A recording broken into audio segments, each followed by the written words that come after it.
This is Miss Perkins, and I'm reading Chapter 25. We heard the music before we even got to Gloria Dump's house. We heard it almost a block away. It was guitar playing and singing and clapping. "I wonder what's going on," my father said.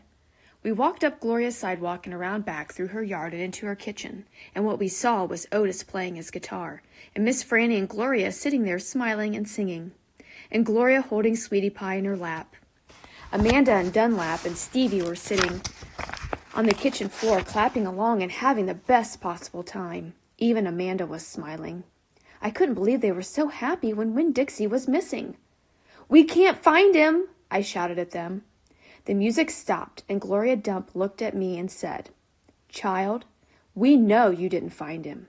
You didn't find him because he was right here all along." She took her cane and poked at something under her chair. "Come on out there," she said. There was a snuffle and a sigh. "He's asleep," she said. "He's plumb wore out." She poked around with her cane again, and Winn-Dixie stood up from underneath her chair and yawned. "Winn-Dixie!" I hollered. "Dog," Gertrude squawked. Winn-Dixie wagged his tail and showed me all of his teeth and sneezed. I went pushing past everybody. I dropped to the floor and wrapped my arms around him. "Where have you been?" I asked him. He yawned again. "How did you find him?" I asked. "Now there's a story," said Miss Franny. "Gloria, why don't you tell it?" "Well," said Gloria Dump, "we was all just sitting around waiting on you two, and after I convinced them Dewberry boys that I ain't no scary witch full of spells and potions." "She ain't no witch," Stevie said. He shook his bald head. He looked kind of disappointed. "Nah," said Dunlap, "she ain't.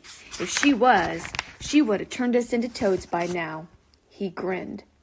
"I wish I could have told you that she wasn't a witch. Witches don't exist," said Amanda. "They're just myths." "All right now," said Gloria.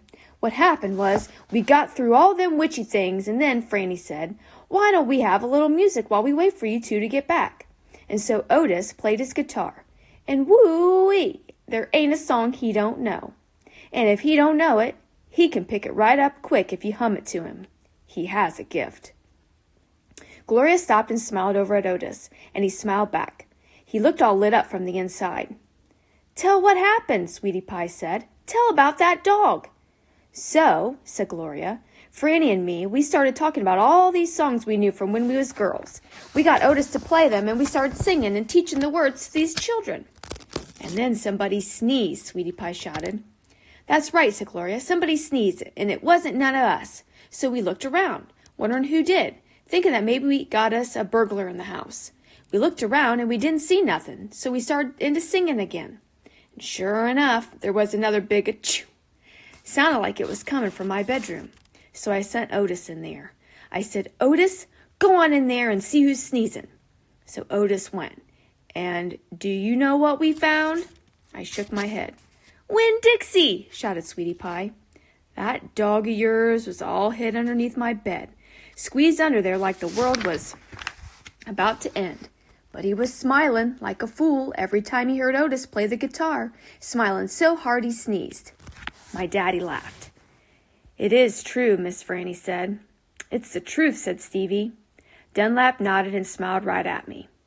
"So," Gloria said, "Otis played his guitar right to that dog, and a little bit at a time, Winn-Dixie came creeping out from underneath the bed." "He was covered in dust," said Amanda. "He looked like a ghost," said Dunlap. "Yeah," said Sweetie Pie, "just like a ghost." "Mm-hmm," said Gloria. "Looked just like a ghost. Anyway, the storm stopped after a while, and your dog settled in under my chair and fell asleep.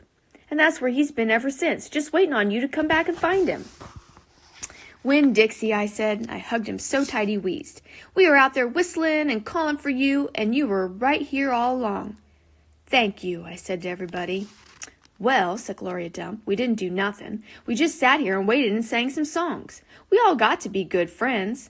Now, the punch ain't nothing but water, and the egg salad sandwiches got tore up by the rain. You got to eat them with a spoon if you want some egg salad. But we got pickles to eat and litmus lozenges, and we still got a party going on." My daddy pulled out a kitchen chair and sat down. "Otis," he said, "do you know any hymns?" "I know some," said Otis. "You hum it," said Miss Franny, nodding her head, "and he can play it." So Daddy started humming something, and Otis started picking it out on his guitar. And Winn-Dixie wagged his tail and lay back down underneath Gloria's chair. I looked around the room at all the different faces, and I felt my heart swell up inside me with pure happiness. "I'll be back in a minute," I said. But they were all singing now and laughing, and Winn-Dixie was snoring, so no one heard me.